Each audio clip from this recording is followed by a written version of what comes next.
I didn't plan to tell anyone this. Honestly, I wasn't even sure it mattered anymore. But something about the way everything collapsed and how quietly it happened made me realize I've been carrying a story that doesn't belong in silence. So here it is.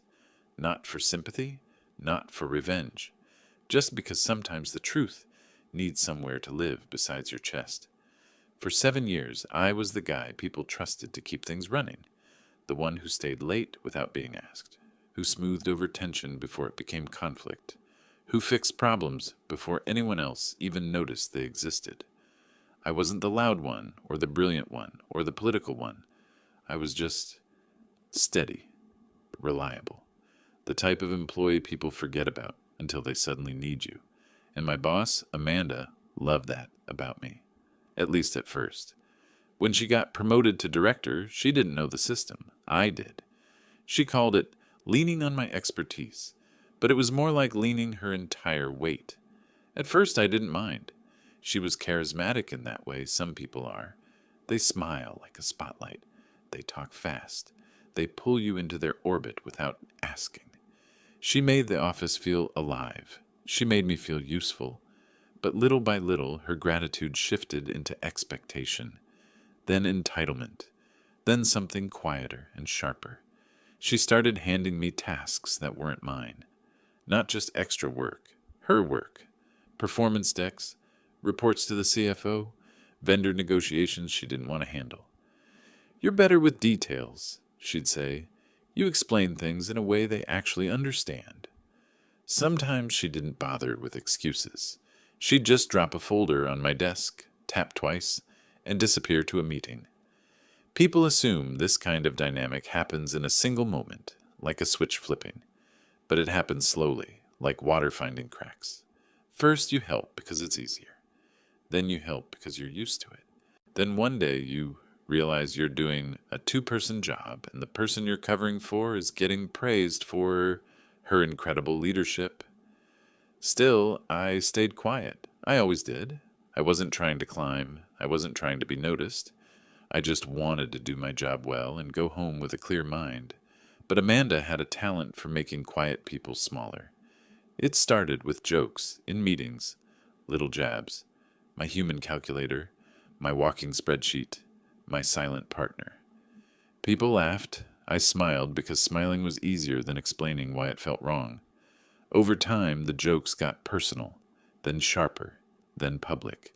Whenever she made a mistake, and she made plenty, she'd glance at me like I was supposed to clean it up before anyone else connected the dots.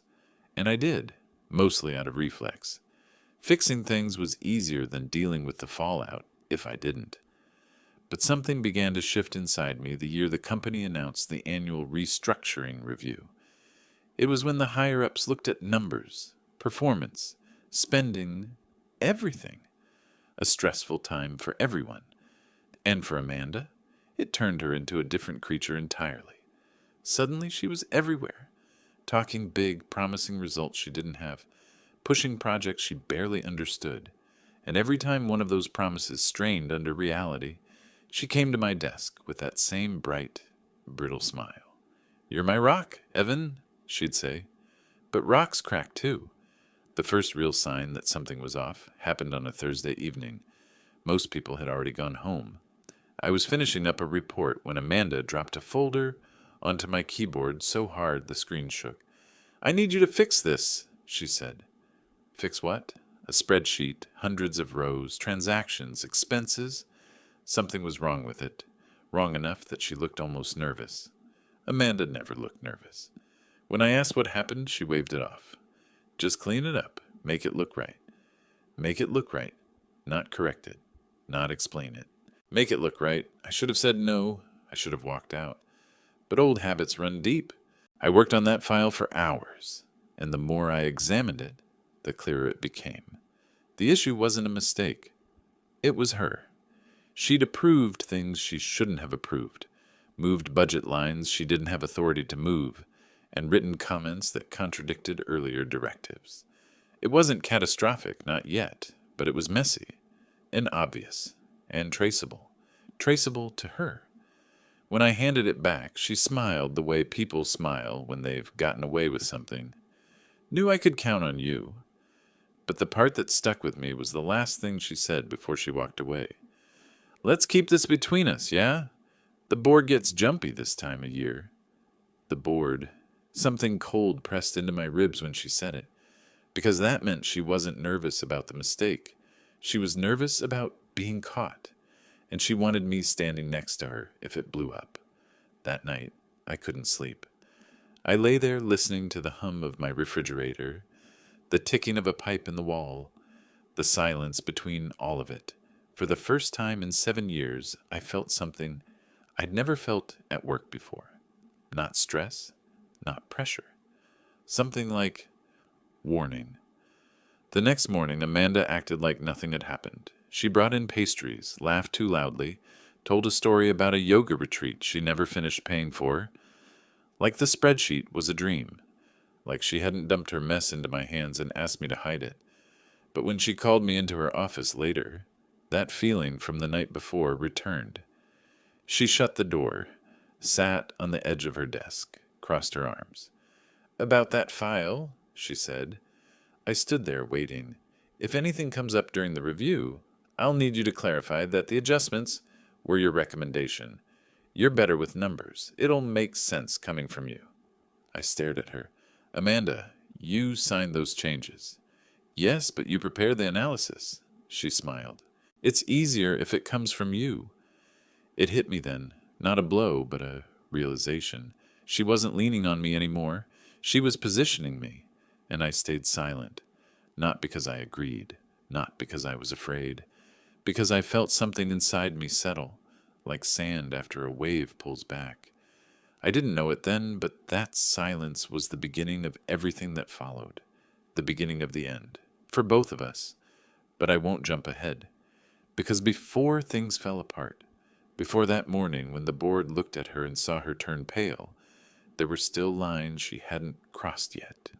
Or lines I hadn't let her see me crossing. And those lines were coming faster than either of us realized. I wish I could say I pushed back in that moment, that I stood up in her office, told her no, drew a hard line, and walked out a free man. That would make me sound stronger than I was. What actually happened was smaller and uglier. I just said, I'm not comfortable with that, and she smiled like I'd made a joke. Relax, Evan. It's not a crime to be good at your job. If the board has questions, you answer them. We move on. It's teamwork. Teamwork. Right.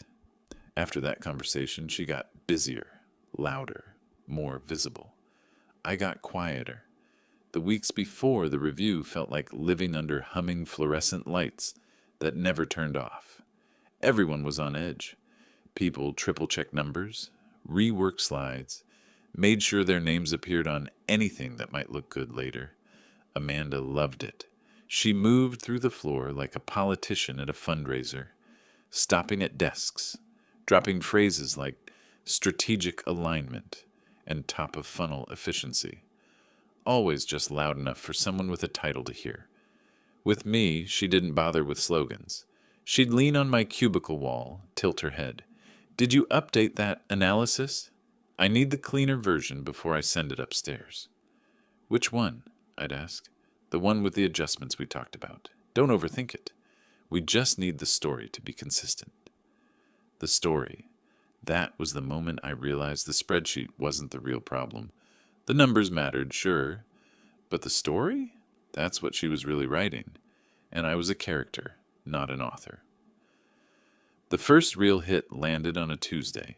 I was eating at my desk, staring at a Tupperware of leftover pasta, when an email from the CFO's assistant popped up. Can you join us in conference room B at 2 hours to clarify some budget questions? No context, no details. Just my name, a time, and that familiar feeling of my stomach dropping half a floor. At 1:58, I walked into conference room B. The CFO was there, along with one of the board liaison managers, and Amanda, already seated, pen in hand, pretending to be busy. She didn't look surprised to see me. Evan, thanks for coming, the CFO said. He's the kind of man who never raises his voice. He doesn't need to. Of course, I said, and sat down. He turned his laptop slightly so I could see the screen. It was the file. Our file. The one I'd stayed late cleaning up. There are some adjustments here I want to understand, he said. Specifically the reallocation in Q3 and the vendor line changes. Amanda tells me these were your recommendations. My eyes went to Amanda. She didn't look at me, just nodded, calm as you like. Yes, she said. Evan's our numbers guy. I trust him on this stuff. There's a specific kind of silence that happens in moments like that. It's not absence of sound. The HVAC still hums, chairs still creak, someone in another room laughs too loudly. But between you and the person who just lied, something empties out, like a vacuum. I could have thrown her under the bus right there. I could have said, actually no, these were your changes, I just cleaned up the presentation. It would have been true. Instead, I did what I'd trained myself to do for 7 years. I protected the room from conflict. I prepared the file, I said carefully. Amanda and I reviewed the adjustments together. My focus was making sure the math was correct and traceable. It wasn't a lie. It also wasn't the whole truth. It was the kind of sentence that keeps you employed and makes you hate yourself a little. The CFO zoomed in on one section. I'm less worried about the math and more about the decision. Why restructure this way? My brain split in two. One half wanted to give the real answer, because Amanda moved budget to cover a vendor she screwed up with and doesn't want you to see it. The other half was still clinging to the idea that if I just stayed steady, everything would sort itself out. I heard myself say, we were trying to align spend with actual usage patterns. The previous distribution wasn't matching reality. Amanda finally looked at me then, not with gratitude, with relief, like someone whose parachute just opened. After a few more questions, the CFO nodded slowly. All right, we'll revisit this during the board review.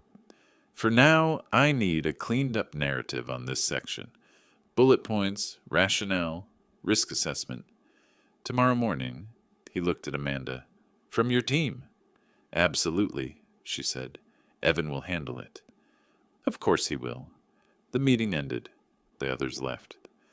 I stayed sitting for a second, watching the reflection of the room in the dark TV screen at the far wall.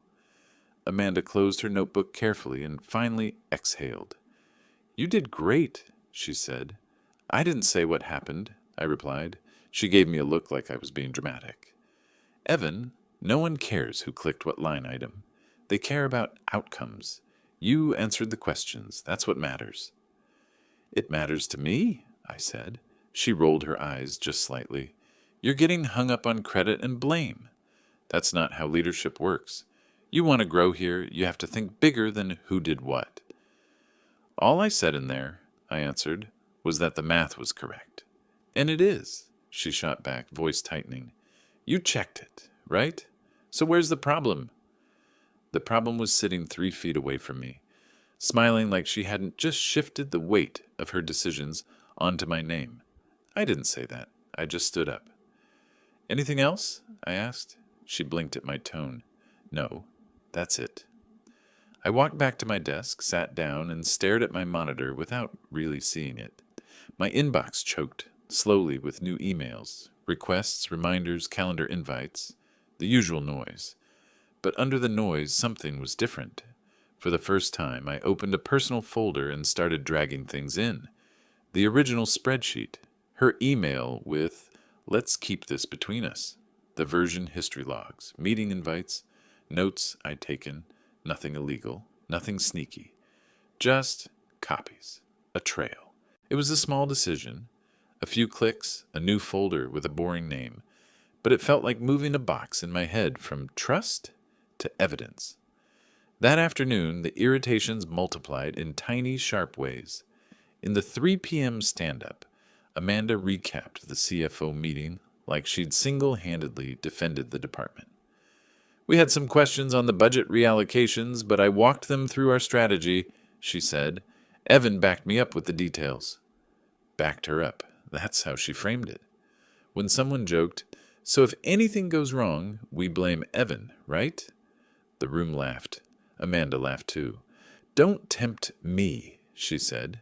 It was meant as a joke. Everyone took it as one. I did what I always did. I smiled and let it pass. But something small cracked. That evening, as people packed up, Amanda stopped by my desk again. "About tomorrow morning's narrative," she said. "I need it airtight. And Evan," she lowered her voice, "if the board pushes, just remember, we're on the same side." I looked at her, really looked. At the expensive watch, the new blazer she'd told everyone was a little treat after her promotion. The way she stood like she owned the floor, the team, the story. "We're not on the same side," I said quietly. "We just happen to be in the same room." She frowned. "What's that supposed to mean?" "It means I'll make sure the numbers are accurate," I answered. "What you say about them is on you." Her expression shifted, confusion, then annoyance, then something assessing. Like she was seeing me as a variable for the first time instead of background hardware.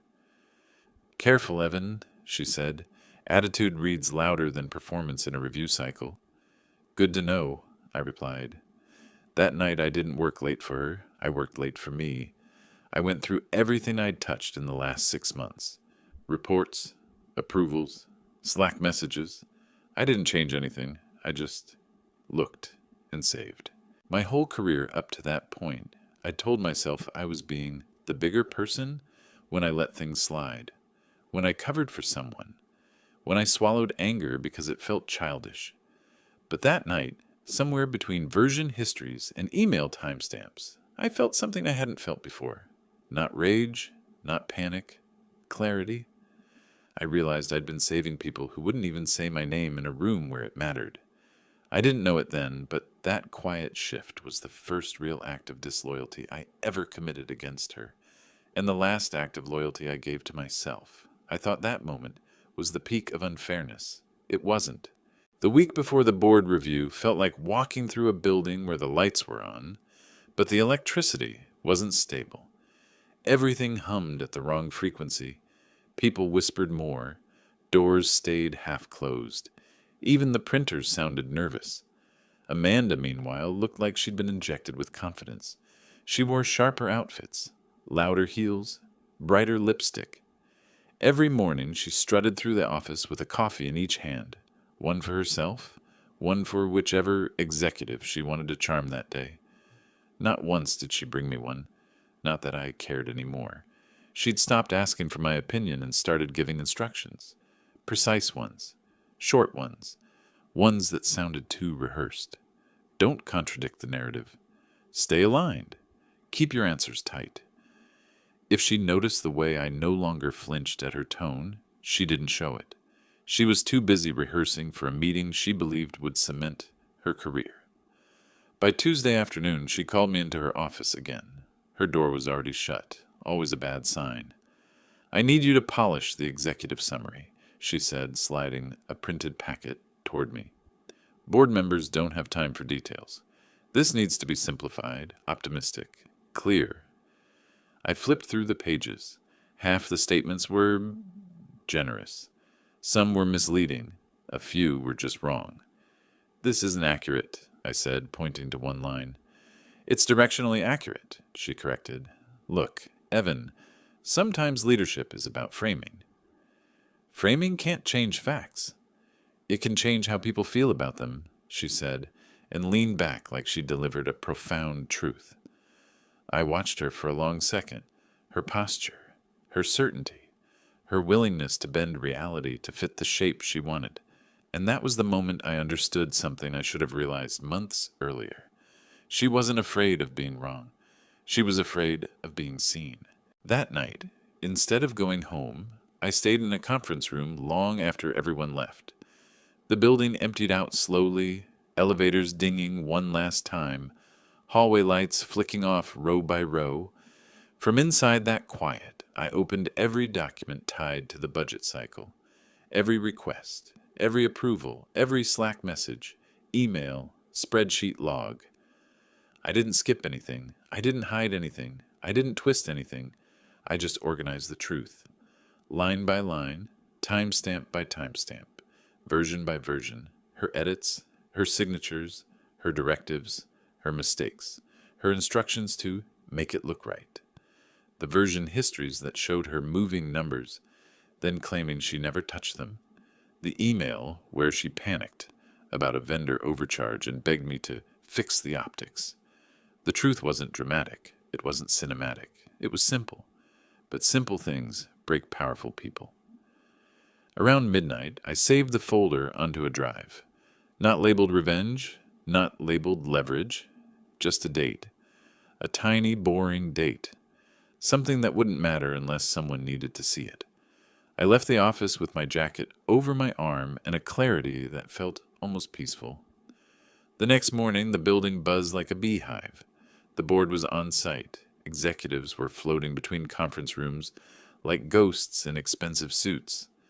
Amanda looked electric. Her blouse was pristine white, the kind people wear when they're certain no one will spill anything on them. She had a clipboard, 2 pens, and a walk that said she'd already decided the outcome. She would shine, and I would stand behind her as proof of her competence.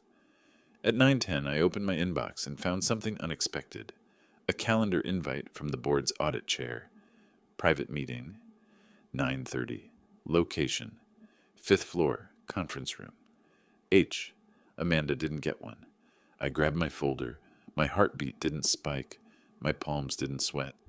I just walked. Conference room H was cold enough to keep a florist's shop alive. The audit chair and 2 board members were already there, along with the CFO.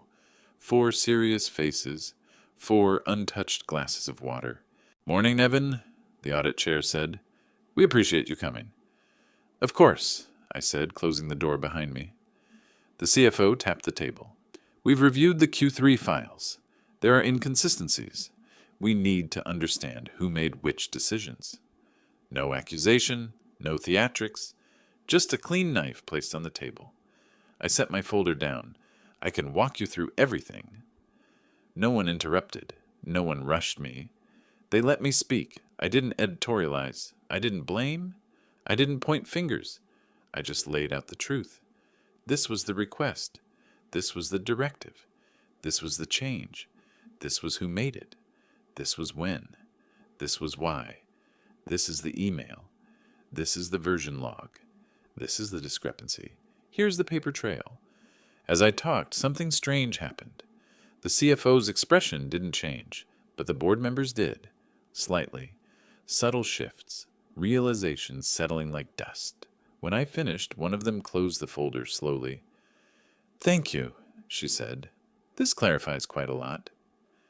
The audit chair nodded. "We'll take it from here." As I stood to leave, the CFO added, "Evan," I paused, "you did the right thing bringing this to us." I didn't say anything. I didn't need to. Because that was the moment I realized the story she'd been writing, the one where I was her quiet little shield, wasn't the only story in the room. I left the 5th floor and took the stairs down instead of the elevator. I needed the movement. My legs felt heavy and light at the same time. At 10:45, the board convened in the main conference room. At 10:47, Amanda swept past my desk with a bright, performative smile. "Wish me luck," she said. I didn't. She entered the boardroom like she was about to accept an award. I watched her through the glass wall, a tailored figure, confident posture, that immaculate white blouse. Then the door closed, and the glass turned opaque. The meeting lasted longer than I expected. Longer than she expected too, probably. Executives went in and out. Someone brought a stack of printed documents. Then another. Voices raised once, muffled through the wall. Not a shout, just energy shifting. At 12:03, the glass wall turned clear again. I was standing by the copier, pretending to print something I didn't need. I saw her walk out first. Her face was drained of color. Shocked. Not crying. Amanda didn't cry, but stripped of whatever armor she wore every morning. She looked like someone walking out of a courtroom without knowing the verdict yet, but fearing she already heard it. Her eyes scanned the floor, frantic for a second, like she was looking for something stable to hold on to. They landed on me. For the first time in years, she didn't speak.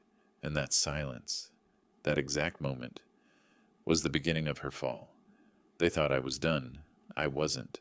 When people talk about justice at work, they picture big speeches, someone slamming a resignation letter on a desk.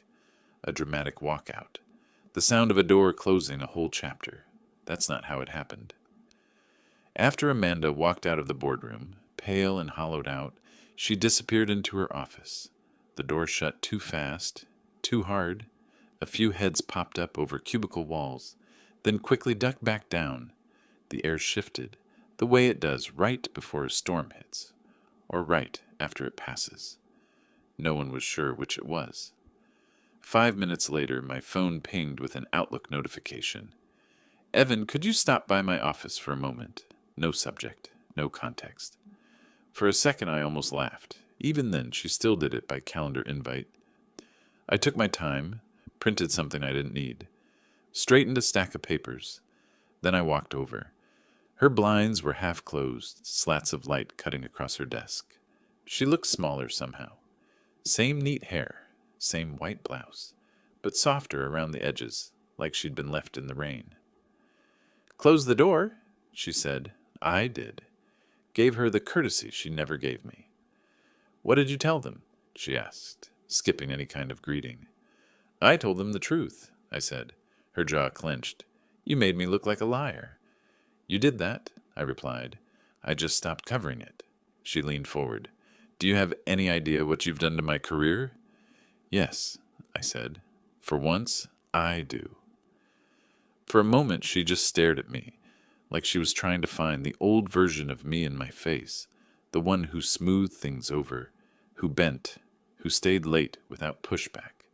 It must have been disorienting to realize he wasn't there anymore. "They're asking me to step down," she said eventually, voice low. Effective immediately. Mutually agreed, of course. They're giving me a chance to resign before they make it official. I didn't say, "I'm sorry." I wasn't. "What did you expect?" I asked. "I expected my team to have my back," she snapped. "You didn't want a team?" I said. "You wanted props." Her eyes flashed. "You could have come to me first. We could have aligned." "I tried," I said. "Every time I told you something wasn't accurate, you called it framing or leadership. You weren't looking for clarity. You were looking for someone to stand in front of you when things went wrong." She went quiet at that. The noise from the rest of the floor seeped into the gaps between us. Printers, phones, a cough, someone laughing at something unrelated, the world moving on. "I never thought you'd actually go around me," she said finally. "That's the problem," I told her. "You never thought I was allowed to." She swallowed. "So what now? You get my job?" It landed heavier than she probably meant it to. For a second I pictured it. My name on her door, my face in those meetings, my life stapled even tighter to this company. "No," I said, "I don't want your job." "Then what do you want?" she asked. I thought about that. Really thought. For the first time in a long time, the answer didn't feel complicated. "I want to work somewhere I'm respected," I said, "and I want to leave this place on my feet, not crawling." She scoffed, a bitter, brittle sound. "You really think they care about you? They'll use you, same as they used me. Boards love a martyr." "Maybe," I said, "but at least this time I chose which side of the table I sat on." We stayed like that for a moment, the two of us in a room that used to be hers in more ways than one. She opened her mouth once, closed it, then looked away. "You should go," she said. "HR will want to talk to you." On my way out, she spoke again, softer. "They're going to tear apart everything I've done here." "They're going to look at everything," I corrected. "That's not the same thing." She didn't answer. HR called me in that afternoon. It wasn't an interrogation. It was more administrative. They asked for context. I gave dates, facts, timelines. They thanked me for being thorough. The head of HR, a woman who'd always seemed distant, actually looked me in the eye and said, "We appreciate your professionalism, Evan." Professionals say appreciate when they mean you saved us. By the end of the day, an email went out company-wide. After careful consideration, Amanda Wells has decided to step down from her position as director to pursue new opportunities. We thank her for her contributions and wish her well in her future endeavors. Effective immediately, her responsibilities will be redistributed among the leadership team while we evaluate the best path forward. No mention of the boardroom, no mention of the budget, no mention of the fact that her future endeavors had just narrowed significantly. People wandered over to my desk in twos and threes after that. "Did you hear?" As if I hadn't been in the eye of it. Some looked sympathetic, some looked nervous. A few looked like they wanted to ask more questions but thought better of it. Ray from finance leaned against my cubicle wall. "Crazy day," he said. "Yeah," I replied. He watched me for a second. "You okay?" "I'm lighter," I said. It surprised me how true that felt. He nodded. "You know she used your name a lot in those meetings." "Like a lot." "Good that you set the record straight." "Good," I said. Maybe next time someone hears that, they'll ask sooner. 2 days later, the CFO stopped by my desk. No entourage, no appointment. "You free for a minute?" he asked. We went to a small meeting room, no glass wall this time, just a regular table and 4 chairs. "We're opening a role," he said. "Senior manager, more strategic, closer to my team. After what we've seen from you in the last month, you're an obvious candidate." It was meant as a compliment, a reward. "Oh, you survived the fire. Here's a better room in the same building." I thought about Amanda's office, about the late nights, the quiet resentment, the way I'd slowly stopped recognizing myself in the mirror over 7 years of being the steady one. I thought about what it had just cost me to speak up here. "I appreciate it," I said, "but I'm going to pass." He blinked. "You're sure?" "Yes," I said. "I'll stay through the transition, document everything, make sure whoever comes in doesn't walk into a mess. Then I'm going to move on." He studied me for a moment, in that way executives do when they're recalculating someone's file in their head. "You're a good asset, Evan," he said. "I'm a person," I answered. "I'd like to be a good one of those first." He smiled at that, a small, real smile. "If you ever need a reference, you have it." We shook hands. No drama, no speeches. I gave the company another month. It was the cleanest month I'd ever had there. I trained the interim lead, wrote handover docs that were brutally clear. I didn't stay late. I didn't take on just one more project. I ate lunch outside twice a week, just to remind myself the sky existed. Amanda cleared out her office quietly one morning. Box, coat, 2 framed certificates, a plant that had survived more neglect than it deserved. She didn't look at my desk on her way out. I didn't look at hers. Word gets around in our industry. A few weeks after she left, I heard through the grapevine that the board had flagged certain integrity concerns when other companies called for back-channel references. They weren't malicious, just honest.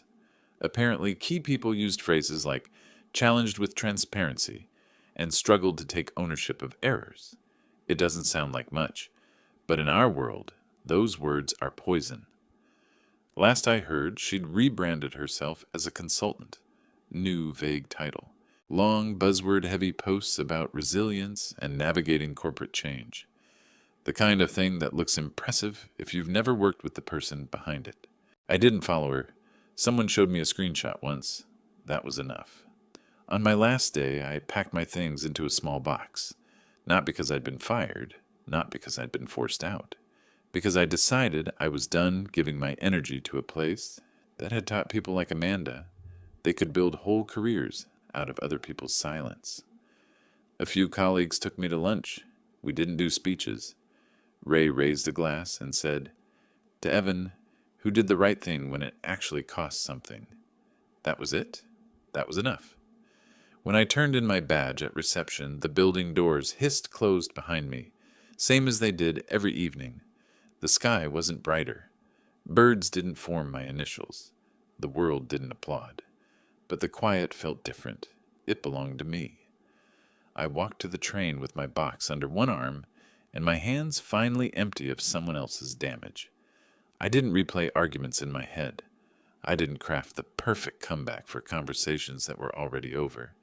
I wasn't trying to rescue anyone. For the first time in a long time, my thoughts moved at walking speed. I found a new job a month later. Smaller company, less glossy. During the interview, the hiring manager asked about the line on my resume that included the board investigation. I could have glossed over it. I didn't. There were integrity issues with my manager, I said. I documented everything and brought it to the board when it became clear it wasn't going to be fixed internally. He nodded slowly. And if you saw something similar here, I'd do the same thing, I said, but I'd start by speaking directly to the person involved. I did that there. It just didn't matter. We held eye contact for a moment. He nodded again, this time more firmly. Good, he said. I got the offer 2 days later. Now, when I wake up for work, there's no knot in my stomach. I make my coffee the way I like it. I answer emails with my name, not as someone's shadow. I log off when the day ends and don't feel like half my life is leaking into a spreadsheet somewhere. Every once in a while, someone from my old company texts me. Remember when Amanda? Yeah, I remember. But I don't live there anymore. People think the most satisfying part of this kind of story is the moment the bad person gets caught. Watching them pale in a boardroom, hearing that they stepped down, seeing their LinkedIn change from director to consultant overnight. That part is satisfying, I won't lie, but it's not the best part. The best part is the morning you wake up and realize you don't owe your silence to anyone anymore, that you can tell the truth without rehearsing it in your head for weeks, that you can look at yourself in the mirror and not see someone carrying 2 people's weight alone. My boss betrayed me. I stayed quiet longer than I should have, but when it mattered, I chose my side. The board saw what they needed to see, and I walked away on my own feet.